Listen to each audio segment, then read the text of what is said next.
Hi, ಇವತ್ತಿನ ವಿಷಯ ಏನು ಗೊತ್ತಾ? ವಿಮನ್ ಈಕ್ವಾಲಿಟೀಸ್ ಡೇ ಅಂತ.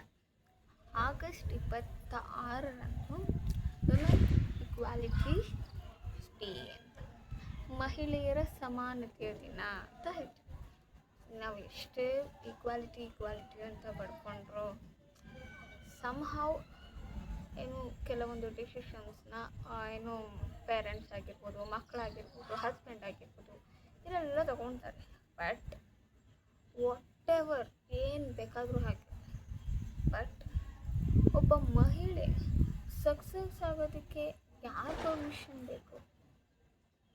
ಯಾರತ್ತೂ ಅಲ್ಲ. ಏನಂತಂದ್ರೆ ಅವಳ ಮೇಲೆ ಅವಳಿಗೆ ಇರ್ತಕ್ಕಂಥ ನಂಬಿಕೆ ಅವಳನ್ನು ಸಕ್ಸಸ್ ಕಡೆಗೆ ಕರ್ಕೊಂಡು ಹೋಗುತ್ತೆ, ಹೌದಲ್ವಾ? ಸೊ ಅವಳು emotional, career and financial independence ಎಲ್ಲ ಡಿಸಿಷನ್ಸ್ ಕೂಡ ಅವಳದೇ ಆಗಿರಬೇಕು. ಸೊ ಹಾಗಾಗಿ ಅವಳು ಲೈಫಲ್ಲಿ ಏನೇ ಡಿಸಿಷನ್ಸ್ ತೊಗೊಂಡ್ರು, ಈವನ್ ಒಂದು ಕೆರಿಯರ್ ಚೂಸ್ ಮಾಡಬೇಕಂದ್ರೂ ಅಷ್ಟೇ, ಅಥವಾ ಅವಳ ಮದುವೆ ಆಗಬೇಕಾದ್ರೂ ಅಷ್ಟೇ, ಎಲ್ಲ ಡಿಸಿಷನ್ ಅವಳ ಕಡೆಯಿಂದ ಆಗಬೇಕು. ಅವಳು ದುಡಿಯುವಂಥ ಹಣ ಯಾರಿಗೆ ಕೊಡಬೇಕು, ಮತ್ತು ಅವಳು ವೃತ್ತಿ ಜೀವನದ ನಂತರ ಹೇಗೆ ಬದುಕಬೇಕು ಅನ್ನೋದನ್ನು ಕೂಡ ಅವಳ ಡಿಸಿಷನ್ ಆಗಿರಬೇಕು.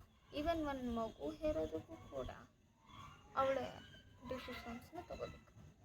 ಸೊ ಹಾಗಾದರೆ ಓವರಾಲ್ ಏನು ಈ ಸಕ್ಸಸ್ ಹೇಗೆ ಕಾಣೋದು ಮಹಿಳೆಯರು ಅಂತಂದರೆ, ಮೇನ್ ಇಂಪಾರ್ಟೆಂಟ್ ಥಿಂಗ್, ಅವಳ ಜೀವನದಲ್ಲಿ ಅವಳ ಜವಾಬ್ದಾರಿಯನ್ನು ಅವಳೇ ತಗೋಬೇಕು. ಮತ್ತು ಅವಳು ಏನೇನು ಮಿಸ್ಟೇಕ್ಸ್ಗಳನ್ನ ಮಾಡ್ತಾಳೆ ಅಲ್ಲ, ಅದರಿಂದ ಕಲಿಬೇಕು. And most important thing, learn to say no. ಏನು ಗೊತ್ತಾ, ಗಿಲ್ಟ್ ಇಲ್ದೇ ಕೆಲವೊಂದು ಟೈಮಲ್ಲಿ ಅಯ್ಯೋ ಅವ್ರೇನು ಅನ್ಕೋತಾರೆ, ಇವ್ರೇನು ಅನ್ಕೋತಾರೆ, no. If you can go through it. Otherwise in your voice, ಅಂದರೆ ನಿಮ್ಮ ಮನಸ್ಸಲ್ಲಿ ನೋ ಅಂತ ಹೇಳ್ತಿದ್ರು ನಿಮಗೆ ಮಾಡ್ತೀನಿ, ನೀವೇ ಟಯರ್ಡ್ ಆಗೋಕ್ಕೆ ಸ್ಟಾಪ್ ಮಾಡಿ. ಫಸ್ಟ್ ಅದನ್ನು ನೀವೇ ಟಯರ್ಡ್ ಆಗಿದ್ಮೇಲೆ ನೀವು ಅವ್ರಿಗೇನು ಕೊಡೋಕ್ಕೆ ಸಾಧ್ಯ, ಹೌದಲ್ವಾ? ಈಗ ನಿನ್ನೊಳಗೆ ಪ್ರೀತಿ ಮತ್ತು ಆ ಒಂದು ಶಕ್ತಿ ಏನಿದೆ ನಿನ್ನೊಳಗೆ ಇಲ್ಲದೆ ಹೋದರೆ you can't give it to others, right? So first love yourself. And sometimes some women's feeling like self love, self care ಮತ್ತು ನೋ ಅಂತ ಹೇಳೋದು, ಇದೆಲ್ಲ ಒಂಥರ ಸೆಲ್ಫಿಶ್ ಅನ್ನೋ ಥರ ಫೀಲ್ ಮಾಡ್ತಾರೆ.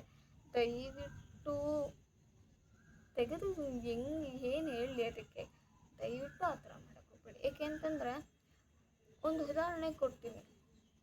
ನಿಮ್ಮ ಹತ್ರ 30 ರೂಪಾಯಿ ಇತ್ತು, ಇನ್ನೊಬ್ಬರ ಹತ್ರ 10 ರೂಪಾಯಿ ಕೇಳಿದ್ರೆ ನೀವು ಅಟ್ಲೀಸ್ಟ್ ಒಂದು 10 ರೂಪಾಯಿ ಕೊಡ್ತೀರಾ, 20 ರೂಪಾಯಿ ನಿಮ್ಮ ಹತ್ರನೇ 5 ರೂಪಾಯಿ ಇಟ್ಕೊಂಡು ನೀವು 10 ರೂಪಾಯಿ ಕೊಡುವಂಥದ್ದು ಹೇಗೆ ಕೊಡ್ತೀರಾ?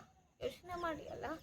ಸೊ ನೀವು ಬೇಸಿಕ್ ನಿಮ್ಮ ಜವಾಬ್ದಾರಿಯನ್ನು ನೀವೇ ತಗೋಬೇಕು. ನಿಮ್ಮ ನಾಟ್ ಈವನ್ ಪೇರೆಂಟ್ಸ್ ಮೇಲೂ ಡಿಪೆಂಡ್ ಆಗಬೇಡಿ. ಆ್ಯಂಡ್ ಎಕ್ಸ್ಪೆಷಲಿ ಪೇರೆಂಟ್ಸ್, ಹಸ್ಬೆಂಡ್, ಮಕ್ಕಳ ಮೇಲಂತೂ ಬೇಡವೇ ಬೇಡ. ಓಕೆ, ಸೊ ಇವತ್ತು ಆಗಸ್ಟ್ 26ನೇ ತಾರೀಕು ಆಗಿರೋದ್ರಿಂದ ವೆಬ್ಸೈಟಲ್ಲಿ ಬೇಕಾದರೆ ನೀವು ಹೋಗಿ ಸರ್ಚ್ ಮಾಡ್ಬೋದು. ಸೊ ಏನಂತಂದ್ರೆ ವುಮೆನ್ ಈಕ್ವಾಲಿಟಿ ಡೇ ಅಂತ ಇವತ್ತು. ಏನು, ನಿಮ್ಮ ಜೀವನದ ನಾಯಕಿ ನೀವೇ. ನಿಮ್ಮ ನಿರ್ಧಾರಗಳನ್ನು, ನಿಮ್ಮ ಜೀವನದ ನಿರ್ಧಾರಗಳನ್ನು ನೀವೇ ತಗೊಳ್ಳಿ. Even if it is wrong, just learn from it ಅಷ್ಟೇ. Don't regret it. ಓಕೆ, ಅಯ್ಯೋ ನಾನು ಇದು ತೊಗೊಂಡು, ನಾನು ಈ ಡಿಸಿಷನ್ಸ್ ತೊಗೊಂಡು ತಪ್ಪು ಮಾಡಿಬಿಟ್ಟೆ. ನೋ, ತಪ್ಪು ಮಾಡದೆ ಕಲಿಯೋದಕ್ಕೆ ಅಂದಮೇಲೆ ತಪ್ಪು ಮಾಡಿ ಪರವಾಗಿಲ್ಲ. ನಿಮ್ಮ ಜೀವನದಲ್ಲಿ ನೀವು ಯಾರನ್ನು ಲೈಫ್ ಪಾರ್ಟ್ನರ್ ಆಗಿ ಪಡ್ಕೋಬೇಕು, ಅಥವಾ ನಿಮ್ಮ ಜೀವನದಲ್ಲಿ ನೀವು ಹೇಗೆ ಇಂಡಿಪೆಂಡೆಂಟ್ ಆಗಿರಬೇಕು, not only in financial. Okay, even ಇವಾಗ ನಮಗೆ ಎಮೋಷ್ನಲ್ ಡಿಪೆಂಡೆನ್ಸ್, ಯಾವಾಗ ನೋಡಿದ್ರು ಇನ್ನೊಬ್ರು ಯಾರೋ ನಮ್ಮ ಸಮಾಧಾನ ಮಾಡಬೇಕು, ತುಂಬ ಎಮೋಷ್ನಲ್ ಆಗಿರ್ತೀರಿ ಅಂತ ಎಕ್ಸ್ಪೆಷಲಿ ಸೆನ್ಸಿಟಿವ್ ಮನಸ್ಸಿರೋದು ಭಯಂಕರ ನೋವಾಗಿರುತ್ತೆ. ಜಸ್ಟ್ ಚೂಸ್ ಯುವರ್ ಸೆಲ್ಫ್ ಅಷ್ಟೇ. ಅಷ್ಟೇ ನಾನು ಹೇಳೋಕ್ಕೆ ಇಷ್ಟಪಡೋದು. ಓಕೆನಾ? ಸೊ ನಿಮ್ಮನ್ನು ನೀವು ಚೂಸ್ ಮಾಡಿದಾಗಿರ್ತಕ್ಕಂಥ ನೆಮ್ಮದಿ, ಆ ಪೀಸ್ ಆಫ್ ಮೈಂಡ್, ವಾವ್, ಅದು ಹೆಂಗೆ ಹೇಳ್ತಾರೆ, ಪದಗಳಲ್ಲಿ ವರ್ಣಿಸೋಕ್ಕೆ ಆಗೋದಿಲ್ಲ. ಸೊ ನೀವು ಯಾವಾಗ ನಮ್ಮನ್ನು ಎಲ್ಲರೂ ಪ್ರೀತಿಸ್ಬೇಕು ಅಥವಾ ನಮಗೆಲ್ಲರೂ ಸಮಾಧಾನ ಮಾಡಬೇಕು, ತಪ್ಪಿಲ್ಲ. ಹೆಂಗೆ ಅಂದರೆ ಲೈಕ್ ನಿಮಗೆ ಕ್ಲೋಸ್ ಇರೋರ ಹತ್ರ ನೀವು ಡಿಪೆಂಡೆನ್ಸ್ ಇಟ್ಕೊಳ್ಳಿ, ತುಂಬ ಇಟ್ಕೋಬೇಡಿ. ಯಾಕೆ ಅಂತಂದರೆ ಯಾವುದೇ ಆದರೂ ಅಷ್ಟೇ. ಸೊ ಎಮೋಷ್ನಲ್ ಕಂಟ್ರೋಲ್ ಆಗಿರ್ಬೋದು, ಫಿನಾನ್ಷಿಯಲ್ ಇಂಡಿಪೆಂಡೆನ್ಸ್ ಆಗಿರ್ಬೋದು, ಕರಿಯರ್ ಬಗ್ಗೆ, even in marriage, after the retirement of your life, how you have to ಈ ಅಂತ ನೀವು ಪ್ಲ್ಯಾನ್ ಮಾಡಿ. ಯಾಕೆ ಅಂತಂದರೆ ಈಗ ವೃತ್ತಿ ಜೀವನದ ನಂತರ ಹೇಗಿರಬೇಕು ಅನ್ನೋದು ಕೂಡ ನೀವು ಪ್ಲ್ಯಾನ್ ಮಾಡಬೇಕಾಗುತ್ತೆ. ಎಸ್ಪೆಷಲಿ ಈಗಿನ ಜನ್ರೇಷನ್ ಹೆಣ್ಮಕ್ಳು ಎಲ್ಲರೂ ಕೆಲ್ಸಕ್ಕೆ ಹೋಗ್ತಿರ್ತಾರೆ. ಈಗ ಏನು ಅಂತಂದರೆ ಆಲ್ ಓವರ್ ನಾನು ನೋಡಿರೋದ್ರ ಪ್ರಕಾರ ಏನಂತಂದರೆ ಎಲ್ಲರೂ ಕೆಲ್ಸಕ್ಕೆ ಹೋಗ್ತಾ ಇದ್ದಾರೆ. ಓಕೆ, ಗಂಡು ಮಕ್ಕಳೇ ಆಗಿರ್ಬೋದು, ಹೆಣ್ಮಕ್ಳೇ ಆಗಿರ್ಬೋದು. ಗಂಡು ಮಕ್ಕಳು ಮಧ್ಯದಲ್ಲಿ ಅವ್ರೇನು ಕೆಲಸ ಬಿಡುವಂಥ ಪ್ರಮೇಯನೇ ಬರಲ್ಲ. ಒಂದು ಆಕ್ಸಿಡೆಂಟು ಅಥವಾ ಇನ್ನೊಂದೇನೋ ಆಗಿ ಅಥವಾ ಮಧ್ಯದಲ್ಲಿ ಇನ್ನೇನಾದರೂ ಆಗಿ ಸಮಸ್ಯೆ ಆದರೆ ಅವರು ಪಾಸ್ ಮಾಡ್ಬೋದೇ ಹೊರತು.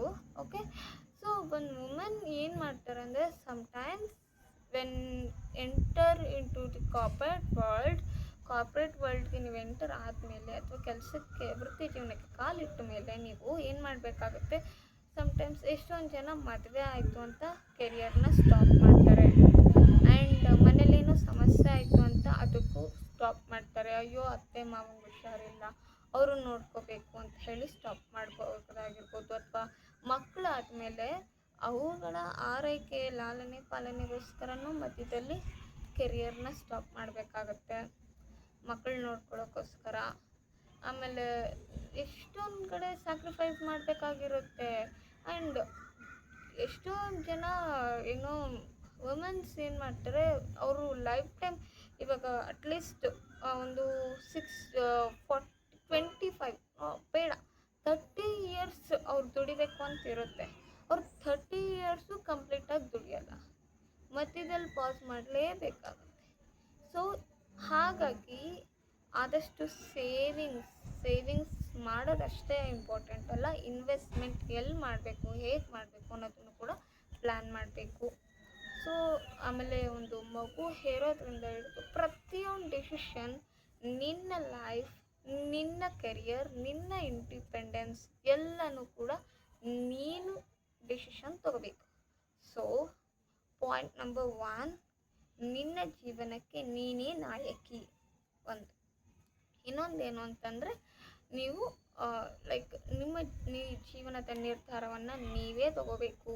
ಮತ್ತು ನೀವೇನೇನು ಪಾಠಗಳನ್ನ ಕಲಿತೀರಿ ನಿಮ್ಮ ತಪ್ಪುಗಳಿಂದ, ಮತ್ತೆ ನೀವು ಆ ತಪ್ಪನ್ನ ಮಾಡೋಕ್ಕೆ ಹೋಗಬೇಡಿ.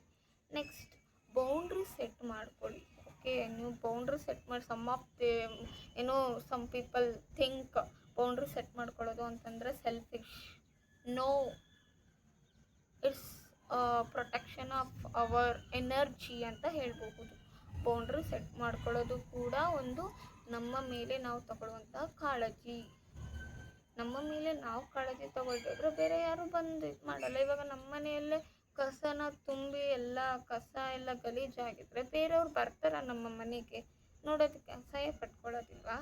ಸೊ ಫಸ್ಟು ನಾವು ಚೆನ್ನಾಗಿರಬೇಕು. ನಮ್ಮ ಮಾನಸಿಕ ಆರೋಗ್ಯ, ನಮ್ಮ ದೈಹಿಕ ಆರೋಗ್ಯ ಎಲ್ಲ ಚೆನ್ನಾಗಿರಬೇಕು. ಆ್ಯಂಡ್ ಇದು ತುಂಬಾ ಇಂಪಾರ್ಟೆಂಟ್. ಆ್ಯಂಡ್ ಇನ್ನೊಂದೇನು ಅಂದರೆ ಇದೆಲ್ಲ ಉದ್ಭವ ಆಗೋದು ನಾಯಕತ್ವದಿಂದ. ಅಂದರೆ you have to take a leadership of your life. Okay, leadership ಅಂತಂದರೆ ಅಥವಾ ಸಕ್ಸಸ್ ಆಗೋದು ಅಂದರೆ ತುಂಬ ದೊಡ್ಡ ಪೊಸಿಷನಲ್ಲೇ ಇರಬೇಕು. ನೋ, ಫಸ್ಟು ನಿಮ್ಮನ್ನು ನೀವು ಕೇರ್ ತಗೊಳ್ಳಿ. ಡಿಪೆಂಡೆನ್ಸಿ ಆಲ್ಮೋಸ್ಟ್ ಕಮ್ಮಿ ಮಾಡಿ.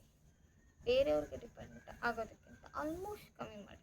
ತೀರಾ ಆಗೋದೇ ಇಲ್ಲ ಅಂತ ನಾನು ಹೇಳೋಕ್ಕೆ, ಬಿಕಾಸ್ ನಾವು ಸಂಘಜೀವಿ. ಓಕೆ, ಆದಷ್ಟು ನಿಮ್ಮ ಜೀವನದ ನಿರ್ಧಾರವನ್ನು ನೀವೇ ತಗೊಳ್ಳಿ.